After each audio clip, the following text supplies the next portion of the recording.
Matchita matgata prana bodhayanta parasparam katayantas jamam nityam tusyanti cha ramanti cha. Translation by His Divine Grace A.C. Bhaktivedanta Swami Prabhupada. The thoughts of my pure devotees dwell in me. Their lives are fully devoted to my service, and they derive great satisfaction and bliss from always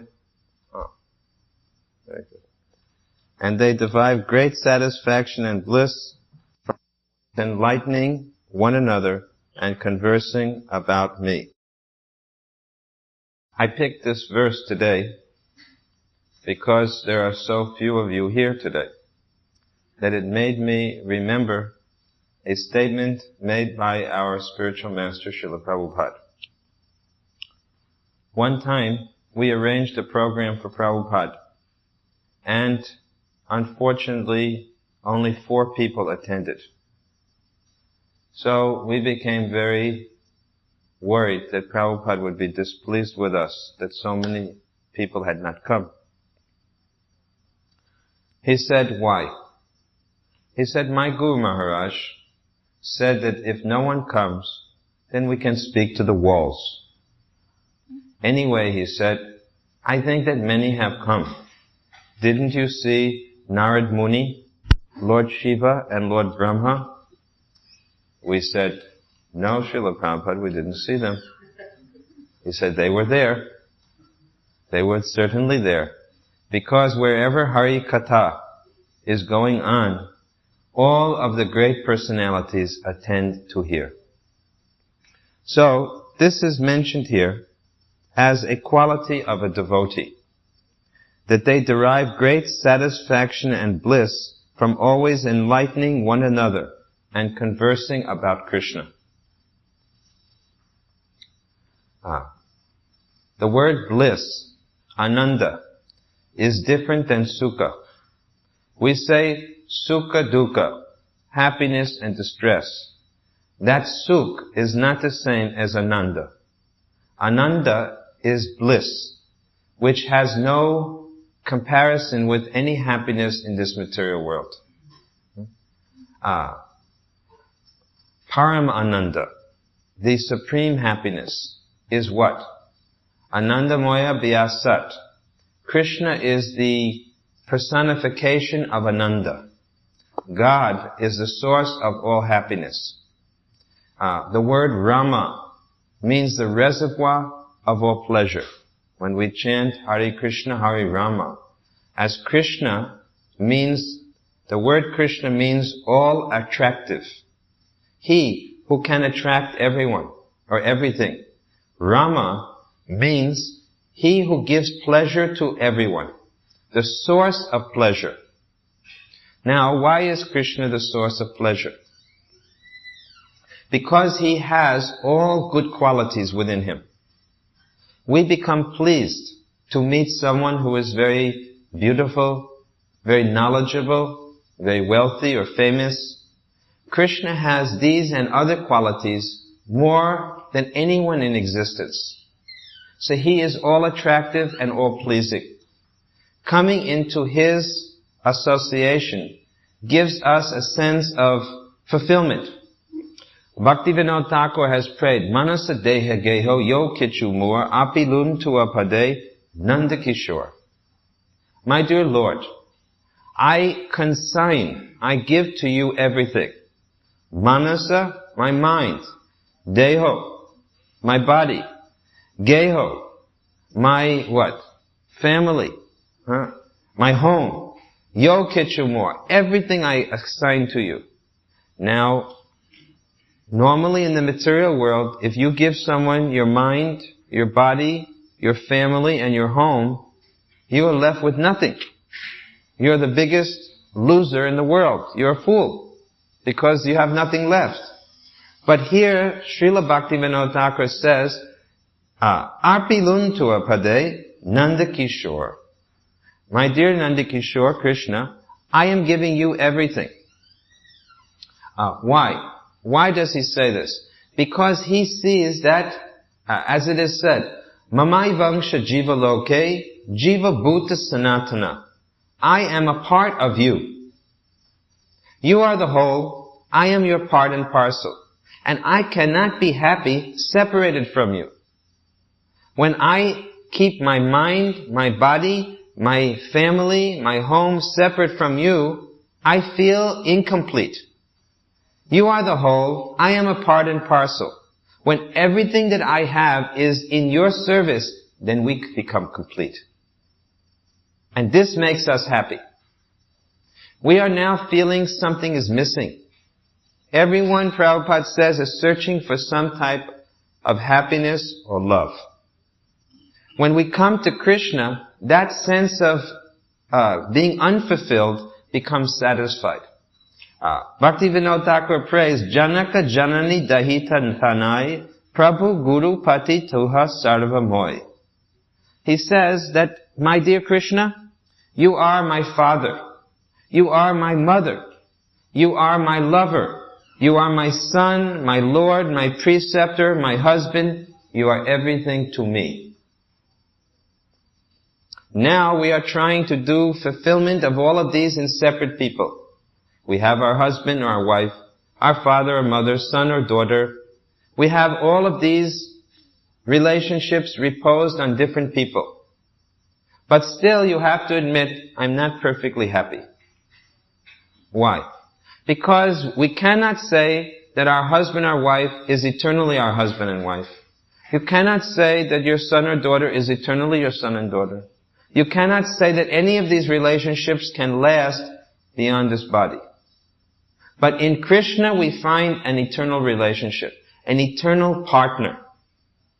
And that is why Shastra tells us that while you are going along in material duty, which is called dharma, you must also do Sanatana Dharma. While you are filling all of the other dharmas, you must also be building your Sanatana Dharma. Because by the end of life, can you take your bank balance with you? Can you take your Rolls Royce or Mercedes or Cadillac with you? Can you actually take your family members with you? Where are your family members from your past life? Today you have come with your family, your husband, your wife, your children. What about your husband and wife and children from your past life? Did you bring them with you? Where are they? I would like to meet them. Why am I saying this? Not to make you feel upset. I don't want you to think that this sannyasi is our enemy. But a sannyasi is supposed to be a sadhu. What does sadhu mean? Sadhu means someone who carries a very sharp knife. Now you can see that means he's a very dangerous person. He's carrying a weapon. Yes, he's a very dangerous. A sadhu is the most dangerous person of all. In some places they think that they should be banished. We should banish sadhus. This was the idea of what is his name? He wanted to banish Narad Muni. Daksha Maharaj.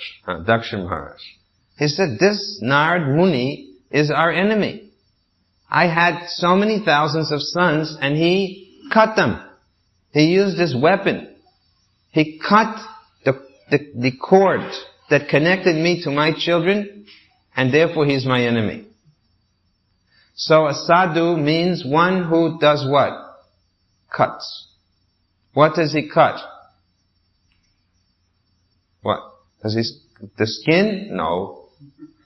He cuts our attachments. He cuts our attachments. Now you may say, well, that's not very nice. I've worked very hard to get my home. I've had my marriage for, 29 years or 35 years. What right does he have to cut them? You may not let him cut them, but there's someone who will surely cut all of these things. What is his name? Kala. Who is Kala? Kala Shakti. The time factor. Time. Krishna says, time I am. And I have come to, what? Give everything? Take away everything. Now you may say, this is a very depressing thing. This is my one day off in the week, and I have to come here and hear all of this depressing talk about losing, taking away, cutting. Well, let us say this. When you have a toothache, let's say you have a toothache. So you have some germs in your tooth. Now when the dentist operates and he removes the germs, do you tell him, why are you taking this away from me? No, you thank him. You pay him. Because these germs were not wanted and now I feel relief. So the cutting of a sadhu is meant to give you relief. What is the cause of our being upset? Why are we feeling pain? Because of our attachment. Somehow we are attached to something, a conception. So the sadhu, with his sharp words, cuts our attachment to material life. Now, if you let go of something, Chanaka Pandit has said, do not pick up one foot until you have the other foot firmly planted. Don't just take your one foot off the ground until your other foot is firm on the floor. So, if a sadhu is cutting your attachments, then he should also be giving you a superior attachment to something better. In the Gita we see, it says that param drishtana vartate, that you may have many attachments and you may try to free yourself from them and you won't be successful. But if you get a superior attachment, then it becomes very easy to become detached. Now, what is the most superior attachment that you can think of? That is Krishna. A sadhu is one who gives us Krishna. He is one who introduces us to Krishna, who brings us very gently by the hand, sometimes begging. Prabhupada quotes a verse which I don't remember exactly the wording, but it says, my dear sir, I am approaching you with straw in my mouth. You are a very great sadhu. He says, you are very great. The sadhu is going to another man. He said, you are a very great sadhu. And I am approaching you with straw in my mouth. Because you are very learned. You are very wise and renowned. So I am therefore pleading with you. Because you are such a great and magnanimous person. Please take the mercy of Sri Chaitanya Mahaprabhu. And whatever else you know, kindly forget it. You are such a great sadhu. I'm begging you with folded hands. Please now forget everything you have ever heard and just get the mercy of Sri Chaitanya Mahaprabhu. That means take Krishna. So this is not an easy job to be a sadhu. Because we have to go to people and beg. As Nityananda Prabhu and Haridas Thakur begged. Because in this day and age, people do not want to see a sadhu. In Hong Kong, where I often go, if you meet a monk, if a Chinese person meets a monk on the road, it means certainly there will be bad luck that day. At least this is what they think. Now it should be the opposite, that when you meet a sadhu, you should think, now you made my day. You see, in America they say, right, you made my day. But in Hong Kong they say, you have spoiled my day. According to the Chaitanya Chaitamrita, it is stated, or Chaitanya Bhagavat, that the further west you go from Navadvip Dham. Navadvip means birthplace of Mahaprabhu, Lord Chaitanya, which is in Bengal. The further west you go, the more and more materialistic the people become. Now actually we can see this as a fact. If you start out, we'll jump out of India because we don't want to offend anyone, starting from Bengal towards Western India. We'll say, leaving India, we start off and we go into the Middle East. And actually, even if we say that the Muslims do not appreciate the Hindus, still they're very staunch in their belief, isn't it? Sometimes they're too staunch. If we criticize them, we say, you're too religious. We say, please calm down. But nobody says they're not religious, they're fanatically religious. So they're still strong. Then you go to Europe and it starts to become very materialistic. But when you go to America, Europeans look quite cultured. Compared to Americans, even the Europeans always say about Americans that they're like, it's the Wild West. Not only about Texas, all of America. Now when you go out of America and you go further west, it gets more materialistic. Certainly the Japanese are experts in materialism. They have surpassed America. Isn't it true? They have beat them in automobiles, beat them in what? Computer technology, right? I mean, they're always outdoing them materially. Then you go further west and you come to the Chinese, who are certainly the most materialistic of all people. Now you may say, why do you say that? Because in the whole history of China, in all their philosophies, they don't have a conception of a personal God. Their great religious person, Confucius, was not a great religious person. He was a moralist. He taught good morals. Do good to others, do this, do this. But about God, he said very little. So, as we go west, we find more and more materialism. So nowadays, this materialism has engulfed the whole world. To be a sadhu in today's world is a very thankless task. Thankless task. Still, we are trying our best. We are not sadhu, but we are trying to serve a sadhu, Srila Prabhupada. You consider how daring Prabhupada was. He came here with 40 rupees in his pocket. At that time, 40 rupees was equal to $5. The rupee was 8 rupees on a dollar. Now how many rupees in a dollar? Anyway, it fluctuates, but it's about 4 times weaker than it was. So Prabhupada got 40 rupees and he had a box of his books. And who was to meet him? One man who was a son of somebody he knew from India. And they took him out to Pennsylvania and he had to live in their home. They were meat eaters. But Prabhupada would cook on his own. He would cook sabjis and puris and feed them. And he would deal with the family very nicely. He gave a few lectures. And then he thought, this is no use here. This is Butler, Pennsylvania. No, but it's not even on the map. So he thought, I have to go to New York City. Who was in New York City? Nobody. Didn't know where he would live. He went there to New York City. He moved into some office, living in an office that someone gave him. Not even a residence. One day, everything he had was stolen. He got a typewriter because he was still writing his books. It was stolen. Practically everything stolen. Then he moved down into the lower part of Manhattan called the Bowery, where only bums, drunks are living. You have to understand, the most perfect sadhu. The most wonderful sadhu, just like fire covered by smoke. Prabhupada was like this. Living there, and just to get into the place, someone offered him a loft to live in. And to get into the loft, every day Prabhupada had to step over drunks. Men who were drunken.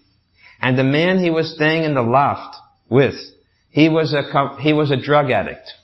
One day this man took some massive quantity of drugs and became crazy and wanted to kill Prabhupada. Prabhupada grabbed his manuscript and everything, raced out of the house. And he was simply walking the streets of New York. Nowhere to live, no money, nothing. Now we're sitting in this temple. The air conditioner is almost working. We're almost cool. But we're enjoying ourselves quite all right. We may have our complaints occasionally, but more or less we're satisfied. And this temple is duplicated all over the world. There must be hundreds of temples of ISKCON like this everywhere. But please understand that there was a time in 1965 when only Prabhupada was walking and there was nothing. One day Prabhupada sat down on a park bench in New York with nobody, no money, nothing. He just sat there. And some man walked and sat next to him. And he started to talk to this man. How do we know this? Because after Prabhupada left this world, when Satsarupa Maharaj was writing the biography, somehow we found this man. And this man said that one day a sadhu sat next to me. He didn't say a sadhu. He said someone, an old Indian gentleman, wearing robes, sat down next to me. And he described a big movement with hundreds of temples and farming communities and schools and deities inside the temple. And he turned to me and the man said he asked Prabhupada at that time, he asked him, where are all of these things? And Prabhupada said, they all are there, but only time is separating them. Prabhupada could see all of these things that would happen. But at that time, there was only him. Most of you may not have been here yet in 1965. Many of you, maybe we weren't born, or you had not come. Many of you are from India, you had not come yet. There were not so many people from India at the time, and there were certainly no other temples. We had a monopoly. We didn't have a monopoly, we had no temple either, but we got a monopoly for a while. Now there are so many temples. At that time, there were none. And certainly about Krishna, nobody knew anything. And Prabhupada began. He finally decided, I will sit inside a park. He sat down in a park, chanted Hare Krishna, and so many young people came, and he began to talk about Krishna. And they had never heard such nice words from a sadhu. They had never met a sadhu. That is the real point. They had not met a sadhu. And by the association, it is said, what is that word? Lavamatra. 1/11 of a second is lavamatra. 1/11 of a second of association with a sadhu is enough to change your life. And that happened. People's lives became changed. And the rest is history. How the Hare Krishna movement started. So, a sadhu makes you give up your material attachments by giving you something better. And what is that better thing? Krishna. Certainly Krishna is better than all the material attachments that we can find in this world. More attractive, more wonderful in all ways. Otherwise, why is it that so many great personalities have sacrificed even up to their life for Krishna? You see how all the great personalities in Vedic history, how they have given up everything. Just like we worship Hanuman. Why? Because he gave everything for Ram. Each person that you name, if we go through, Bali Maharaj, how he gave up his whole kingdom of the whole universe for Vaman Avatar. Prahlad Maharaj, how he was willing to sacrifice everything for Sri Nrsimhadev. Arjuna, the famous Pandava, and his brothers and Kunti, how they were willing to do everything and anything to please Krishna. So we know of Hanuman, we know of the Pandavas, we have heard the glories, the mahima of all of these persons. Now shouldn't we feel some inspiration? Shouldn't we also become similarly inspired? Yes, let me follow Hanumanji. Let me follow Bali Maharaj. Let me follow Garuda. Let me follow Arjuna and his brothers. Let me follow all of the great bhakts. As they have done now, let me surrender. And Krishna says the same thing. And Bhaktivinoda Thakur has sung the same thing. Manasa deha geho yo kichumor. Arpilun pada dua pada nanda kishore. Give up all these things to Krishna. This is how you do it. Now what does it mean to give up to Krishna? Your body, your mind, your family, your everything. What does it mean? It means to offer them to Krishna. And what does Krishna do? He gives them back to you in a better way. When you offer your body to Krishna, He doesn't make you die. He gives the body back to you in a better condition. When you offer your mind to Krishna to think of Him, what does He do? He doesn't make you go crazy. He makes your mind full of ananda, full of bliss. When you offer your husband, your wife, and your children to Krishna, what does He do? He makes them so much more wonderful that your love for them increases. So what does it mean to surrender everything to Krishna? It means to bring Krishna into everything. This is what we should see. You should invite us to your home, and you should say, Sadhu, oh Sadhu, please come in my home and Krishna-ize everything for me. Just like a person with a magic wand. You please come and touch your wand. This is a sadhu wand.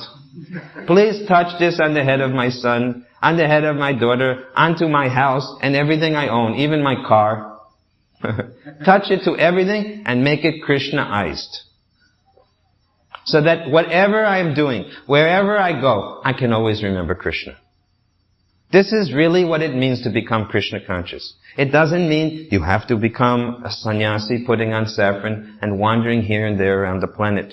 It means that wherever you are, whatever you're doing, you add Krishna. Now how will we remember to do this? How will Krishna give us the intelligence to know how to do this? Therefore, Chaitanya Mahaprabhu says, chant Harinam. Harinama, Harinama, Harinama eva kevalam, kalua nasteva, nasteva, nasteva gatir anyataha. Just do Harinam. When you're driving your car, do Harinam. When you're walking to school, chant Harinam. When you're cooking in your kitchen, chant Harinam. Whatever you're doing, add Harinam. And what will be the result? Then Harinam. Krishna Himself is Harinam. Nama avatar. In the Kali Yuga, the name of Krishna and Krishna, Nama Namino. There's no difference. Krishna's name and Krishna are not different. So how do you add Krishna to everything? Harinama, Harinama, Harinama eva kevalam. And Krishna will give you intelligence how to go from there. He will show you more and more. So many of you come here every Sunday. I recognize your faces very well. But somehow you are escaping the sadhu's knife. You are coming here with the same cord still strongly tied. So I have concluded that my knife is not very sharp. Better to give you the knife and you cut.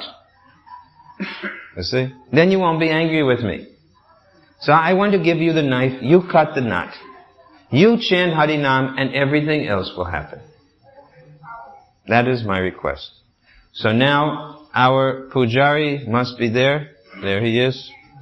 Sukh Ananda Das. You see, our pujari, his name is Sukh Ananda.